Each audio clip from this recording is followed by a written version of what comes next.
प्रिय भक्तों, अगर आप भी चाहते हैं कि आप शनि देव की कुदृष्टि से बचे रहें और आपको शनि देव की सिर्फ आशीर्वाद और असीम कृपा ही प्राप्त हो, तो आप इस महामंत्र का जाप अवश्य करें। इस मंत्र के नियमित 108 बार जाप करने से नकारात्मक ऊर्जा और बुरी शक्तियां समाप्त होती हैं। काला जादू, टोना टोटका और तंत्र बाधा, काला जादू, टोना टोटका और तंत्र बाधा का नाश होता है। व्यक्ति का तेज और आत्मविश्वास बढ़ता है और साथ ही शनि देव की कृपा से उसे अथाह धन की प्राप्ति होती है। इसलिए प्यारे भक्तों, आप इस महामंत्र का जाप अवश्य करें। जिस भी भक्त ने आज तक इस महामंत्र का जाप किया है, उसे सिर्फ शनि देव की असीम कृपा ही प्राप्त हुई है। इसलिए प्यारे भक्तों, आप इस महामंत्र का जाप अवश्य करें। यह मंत्र बहुत ही शक्तिशाली और प्रबल मंत्र है। इस मंत्र का प्रभाव तुरंत ही दिखाई देने लगता है और साथ ही आपका जीवन सुखद हो जाएगा।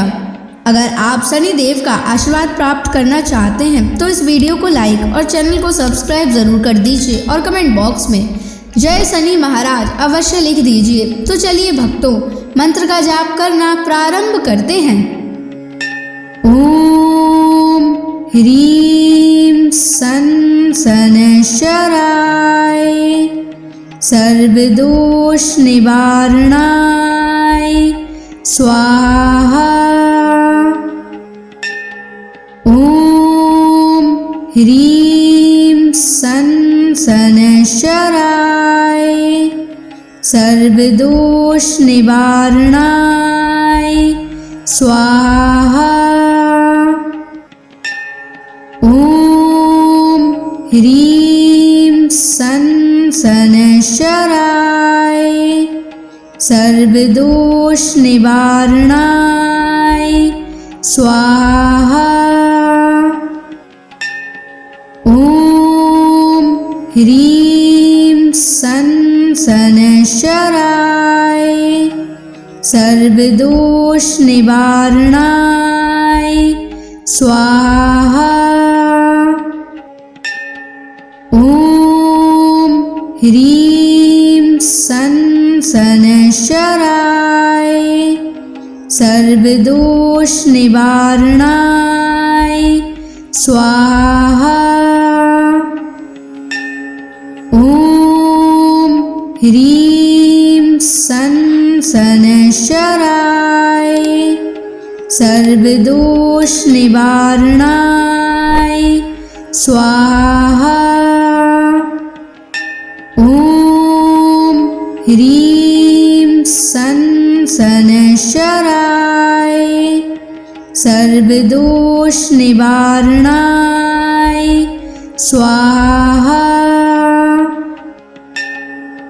ओम ह्रीं सन शनैश्चराय सर्वदोष निवारणाय स्वाहा। ओम ह्रीं सन शनैश्चराय सर्वदोष निवारणाय स्वाहा। ओम ह्रीं सन शनैश्चराय सर्वदोष निवारणाय स्वाहा। ओम ह्रीं सन शनैश्चराय सर्वदोष निवारणाय स्वाहा। ओम ह्रीं सन शनैश्चराय सर्वदोष निवारणाय स्वाहा। ओम ह्रीं सन शनैश्चराय सर्वदोष निवारणाय स्वाहा। ओम ह्रीं सन शनैश्चराय सर्वदोष निवारणाय स्वाहा। ॐ ह्रीं सन् शनैश्चराय सर्वदोषनिवारणाय स्वाहा। ॐ ह्रीं सन् शनैश्चराय सर्वदोषनिवारणाय स्वाहा। ॐ ह्रीं सन् शनैश्चराय सर्वदोषनिवारणाय स्वाहा।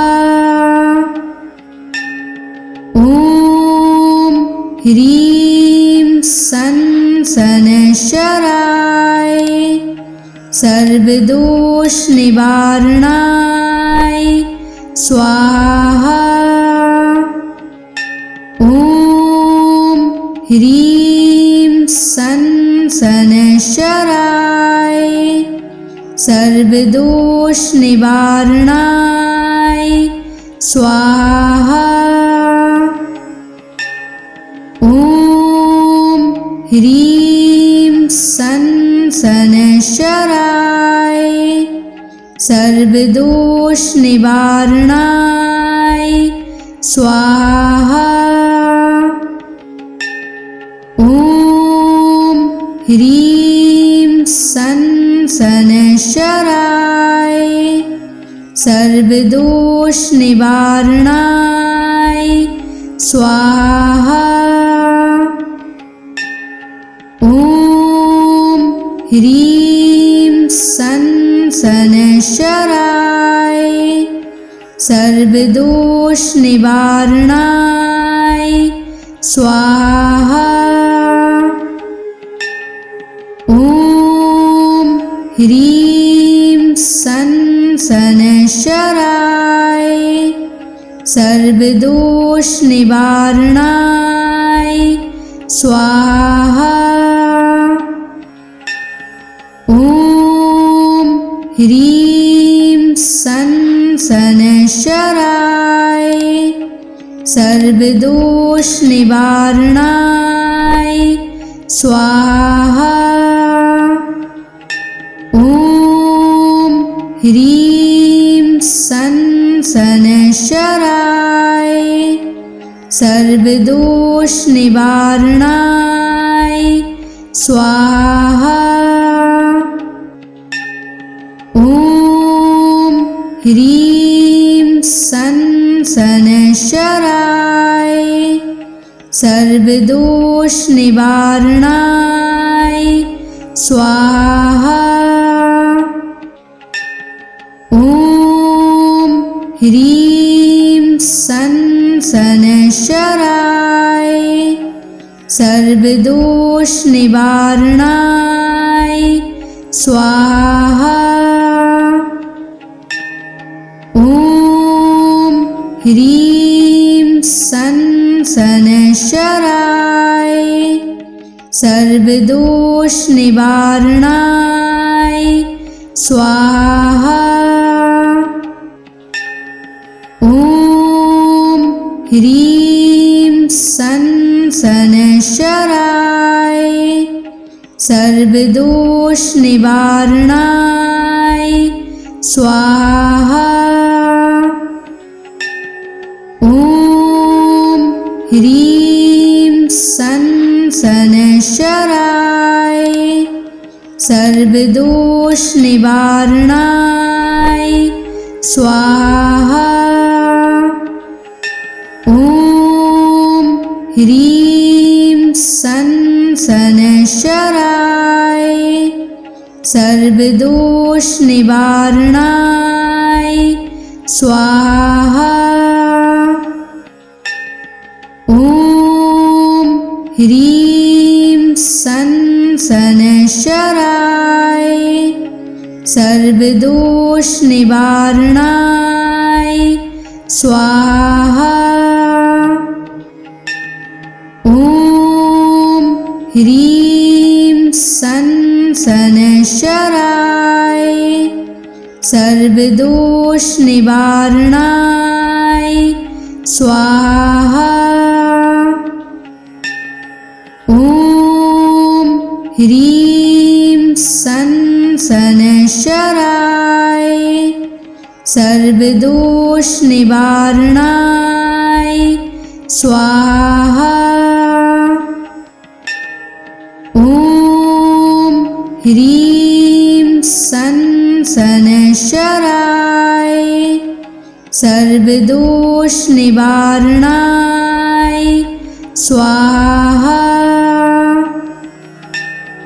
ॐ ह्रीं सनशराय सर्वदोष निवारणाय स्वाहा। ॐ ह्रीं सनशराय सर्वदोष निवारणाय स्वाहा। ॐ ह्रीं सनशराय सर्वदोष निवारणाय स्वाहा। ॐ ह्रीं सनशराय सर्वदोष निवारणाय स्वाहा। ॐ ह्रीं सनशराय सर्वदोष निवारणाय स्वाहा। ॐ ह्रीं सनशराय सर्वदोष निवारणाय स्वाहा। ॐ ह्रीं सनशराय सर्वदोष निवारणाय स्वाहा। ॐ ह्रीं सनशराय सर्वदोष निवारणाय स्वाहा। ॐ ह्रीं सनशराय सर्वदोष निवारणाय स्वाहा। ॐ ह्रीं सनशराय सर्वदोष निवारणाय स्वाहा। ॐ ह्रीं सनशराय सर्वदोष निवारणाय स्वाहा। ॐ ह्रीं सनशराय सर्वदोष निवारणाय स्वाहा। ॐ ह्रीं सनशराय सर्वदोष निवारणाय स्वाहा। ॐ ह्रीं सनशराय सर्वदोष निवारणाय स्वाहा। ॐ ह्रीं सनशराय सर्वदोष निवारणाय स्वाहा। ॐ ह्रीं सनशराय सर्वदोष निवारणाय स्वाहा। ह्रीं सन शनैश्चराय सर्वदोष निवारणाय स्वाहा। ॐ ह्रीं सन शनैश्चराय सर्वदोष निवारणाय स्वाहा। ॐ ह्रीं सन शनैश्चराय सर्वदोष निवारणाय स्वाहा। ॐ ह्रीं सन शनैश्चराय सर्वदोष निवारणाय स्वाहा। ॐ ह्रीं सन शनैश्चराय सर्वदोष निवारणाय स्वाहा। ॐ ह्रीं सन शनैश्चराय सर्वदोष निवारणाय स्वाहा। ॐ ह्रीं सन शनैश्चराय सर्वदोष निवारणाय स्वाहा। ॐ ह्रीं सन शनैश्चराय सर्वदोष निवारणाय स्वाहा। ॐ ह्रीं सन शनैश्चराय सर्वदोष निवारणाय स्वाहा। ॐ ह्रीं सन शनैश्चराय सर्वदोष निवारणाय स्वाहा। ॐ ह्रीं सन शनैश्चराय सर्वदोष निवारणाय स्वाहा। ॐ ह्रीं सन शनैश्चराय सर्वदोष निवारणाय स्वाहा। ॐ ह्रीं सन शनैश्चराय सर्वदोष निवारणाय स्वाहा। ॐ ह्रीं सन शनैश्चराय सर्वदोष निवारणाय स्वाहा। ॐ ह्रीं सन शनैश्चराय सर्वदोष निवारणाय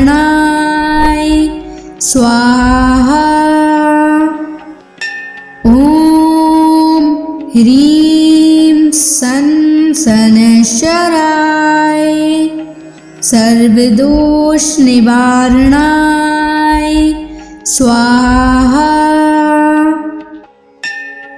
ॐ ह्रीं सन शनैश्चराय सर्वदोष निवारणाय स्वाहा। ॐ ह्रीं सन शनैश्चराय सर्वदोष निवारणाय स्वाहा। ॐ ह्रीं सन शनैश्चराय सर्वदोष निवारणाय स्वाहा। ॐ ह्रीं सन् शनैश्चराय सर्वदोषनिवारणाय स्वाहा। ॐ ह्रीं सन् शनैश्चराय सर्वदोषनिवारणाय स्वाहा। ॐ ह्रीं सन् शनैश्चराय सर्वदोषनिवारणाय स्वाहा। ॐ ह्रीं सन् शनैश्चराय सर्वदोषनिवारणाय स्वाहा। ॐ ह्रीं सन् शनैश्चराय सर्वदोषनिवारणाय स्वाहा। ॐ ह्रीं सन् शनैश्चराय सर्वदोषनिवारणाय स्वाहा। ॐ ह्रीं सन् शनैश्चराय सर्वदोषनिवारणाय स्वाहा। ॐ ह्रीं सन् शनैश्चराय सर्वदोषनिवारणाय स्वाहा। ॐ ह्रीं सन् शनैश्चराय सर्वदोषनिवारणाय स्वाहा। ॐ ह्रीं सन् शनैश्चराय सर्वदोषनिवारणाय स्वाहा। ॐ ह्रीं सन् शनैश्चराय सर्वदोषनिवारणाय स्वाहा।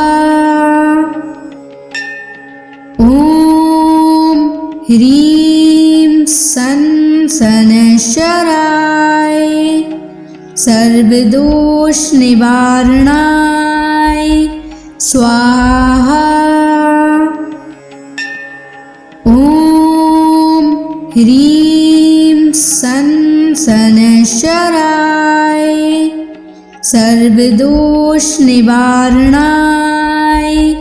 स्वाहा। ॐ ह्रीं सन् शनैश्चराय सर्वदोषनिवारणाय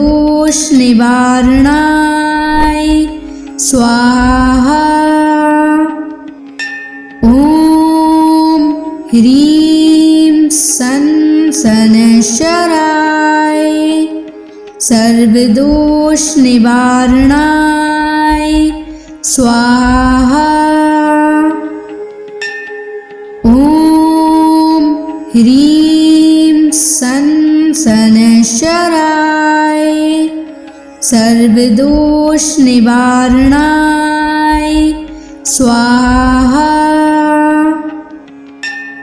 ॐ ह्रीं सन् शनैश्चराय सर्वदोषनिवारणाय स्वाहा। ॐ ह्रीं सन् शनैश्चराय सर्वदोषनिवारणाय स्वाहा। ॐ ह्रीं सन् शनैश्चराय सर्वदोष निवारणाय स्वाहा। ॐ ह्रीं सं शनैश्चराय सर्वदोष निवारणाय स्वाहा। ॐ ह्रीं सं शनैश्चराय सर्वदोष निवारणाय स्वाहा।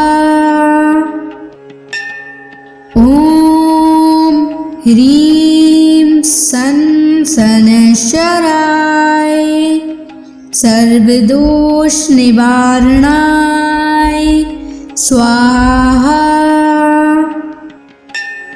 ॐ ह्रीं सं शनैश्चराय सर्वदोष निवारणाय स्वाहा। ॐ ह्रीं सं शनैश्चराय सर्वदोष निवारणाय स्वाहा। ॐ ह्रीं सं शनैश्चराय सर्वदोष निवारणाय स्वाहा। ॐ ह्रीं सं शनैश्चराय सर्वदोष निवारणाय स्वाहा। ॐ ह्रीं सं शनैश्चराय सर्वदोष निवारणाय स्वाहा। ॐ ह्रीं सं शनैश्चराय सर्वदोष निवारणाय स्वाहा। ॐ ह्रीं सं शनैश्चराय सर्वदोष निवारणाय स्वाहा। ॐ ह्रीं सं शनैश्चराय सर्वदोष निवारणाय स्वाहा। ॐ ह्रीं सं शनैश्चराय सर्वदोष निवारणाय स्वाहा। ॐ ह्रीं सं शनैश्चराय सर्वदोष निवारणाय स्वाहा। ॐ ह्रीं सं शनैश्चराय सर्वदोष निवारणाय स्वाहा। ॐ ह्रीं सं शनैश्चराय सर्वदोष निवारणाय स्वाहा। ॐ ह्रीं सं शनैश्चराय सर्वदोष निवारणाय स्वाहा। ॐ ह्रीं सं शनैश्चराय सर्वदोष निवारणाय स्वाहा। ॐ ह्रीं सं शनैश्चराय सर्वदोष निवारणाय स्वाहा। ॐ ह्रीं सन शनैश्चराय सर्वदोषनिवारणाय स्वाहा। ॐ ह्रीं सन शनैश्चराय सर्वदोषनिवारणाय स्वाहा। ॐ ह्रीं सन शनैश्चराय सर्वदोषनिवारणाय स्वाहा। ॐ ह्रीं सन शनैश्चराय सर्वदोषनिवारणाय स्वाहा। ॐ ह्रीं सन शनैश्चराय सर्वदोषनिवारणाय स्वाहा। ॐ ह्रीं सन शनैश्चराय सर्वदोषनिवारणाय स्वाहा। ॐ ह्रीं सन शनैश्चराय सर्वदोषनिवारणाय स्वाहा। ॐ ह्रीं सन शनैश्चराय सर्वदोषनिवारणाय स्वाहा। ॐ ह्रीं सन शनैश्चराय सर्वदोषनिवारणाय स्वाहा। ॐ ह्रीं सन शनैश्चराय सर्वदोषनिवारणाय स्वाहा। ॐ ह्रीं सन शनैश्चराय सर्वदोषनिवारणाय स्वाहा। ॐ ह्रीं सन शनैश्चराय सर्वदोषनिवारणाय स्वाहा। ॐ ह्रीं सन शनैश्चराय सर्वदोषनिवारणाय स्वाहा। ॐ ह्रीं सन शनैश्चराय सर्वदोषनिवारणाय स्वाहा।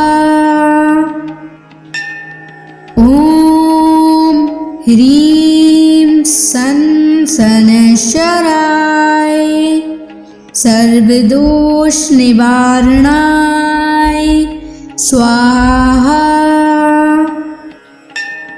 ॐ ह्रीं सन शनैश्चराय सर्वदोषनिवारणाय स्वाहा। ॐ ह्रीं सन शनैश्चराय सर्वदोषनिवारणाय स्वाहा। ॐ ह्रीं सन शनैश्चराय सर्वदोषनिवारणाय स्वाहा। ॐ ह्रीं सन शनैश्चराय सर्वदोषनिवारणाय स्वाहा। ॐ ह्रीं सन् शनैश्चराय सर्वदोषनिवारणाय स्वाहा। ॐ ह्रीं सन् शनैश्चराय सर्वदोषनिवारणाय स्वाहा। ॐ ह्रीं सन् शनैश्चराय सर्वदोषनिवारणाय स्वाहा। ॐ ह्रीं सन् शनैश्चराय सर्वदोषनिवारणाय स्वाहा। ॐ ह्रीं सन् शनैश्चराय सर्वदोषनिवारणाय स्वाहा। ॐ ह्रीं सन् शनैश्चराय सर्वदोषनिवारणाय स्वाहा। ॐ ह्रीं सन् शनैश्चराय सर्वदोषनिवारणाय स्वाहा। ॐ ह्रीं सन् शनैश्चराय सर्वदोषनिवारणाय स्वाहा।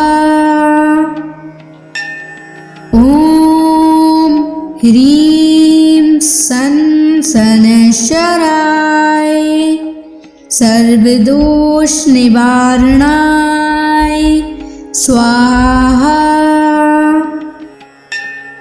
ॐ ह्रीं सन् शनैश्चराय सर्वदोषनिवारणाय स्वाहा। ॐ ह्रीं सन् शनैश्चराय सर्वदोषनिवारणाय स्वाहा। ॐ ह्रीं सन् शनैश्चराय सर्वदोषनिवारणाय स्वाहा। ॐ ह्रीं सन् शनैश्चराय सर्वदोषनिवारणाय स्वाहा। ॐ ह्रीं सन् शनैश्चराय सर्वदोषनिवारणाय स्वाहा। ॐ ह्रीं सन् शनैश्चराय सर्वदोषनिवारणाय स्वाहा। ॐ ह्रीं सन् शनैश्चराय सर्वदोषनिवारणाय स्वाहा। ॐ ह्रीं सन् शनैश्चराय सर्वदोषनिवारणाय स्वाहा। ॐ ह्रीं सन् शनैश्चराय सर्वदोषनिवारणाय स्वाहा। ॐ ह्रीं सन् शनैश्चराय सर्वदोष निवारणाय स्वाहा। ॐ ह्रीं सन् शनैश्चराय सर्वदोष निवारणाय स्वाहा।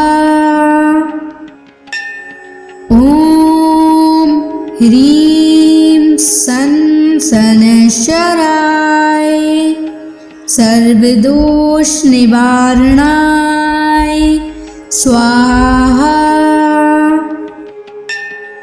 ॐ ह्रीं सन् शनैश्चराय सर्वदोष निवारणाय स्वाहा।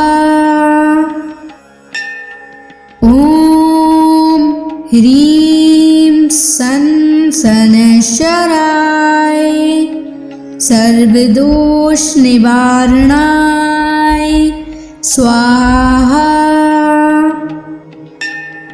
ॐ ह्रीं सन् शनैश्चराय सर्वदोष निवारणाय स्वाहा। ॐ ह्रीं सन् शनैश्चराय सर्वदोष निवारणाय स्वाहा। ॐ ह्रीं सन् शनैश्चराय सर्वदोष निवारणाय स्वाहा।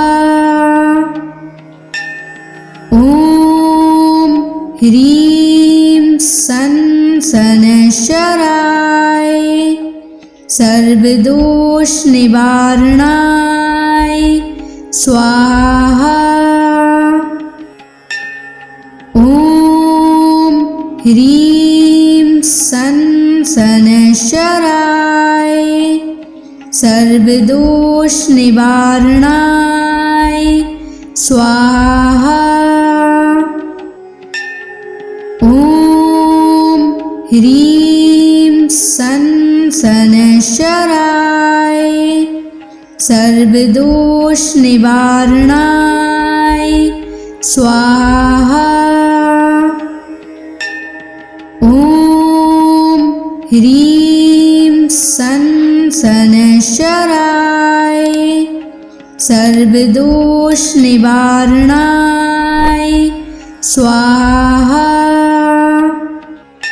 ॐ ह्रीं सन् शनैश्चराय सर्वदोष निवारणाय स्वाहा।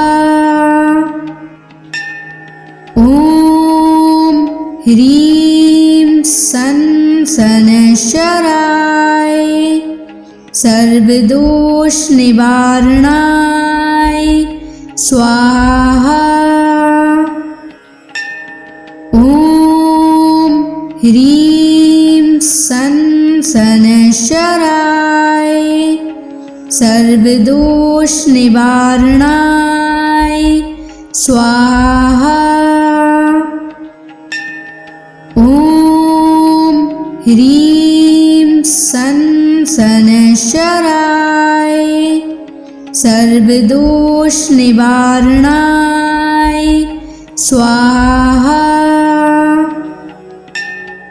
ॐ ह्रीं सन् शनैश्चराय सर्वदोष निवारणाय स्वाहा। ॐ ह्रीं सन् शनैश्चराय सर्वदोष निवारणाय स्वाहा।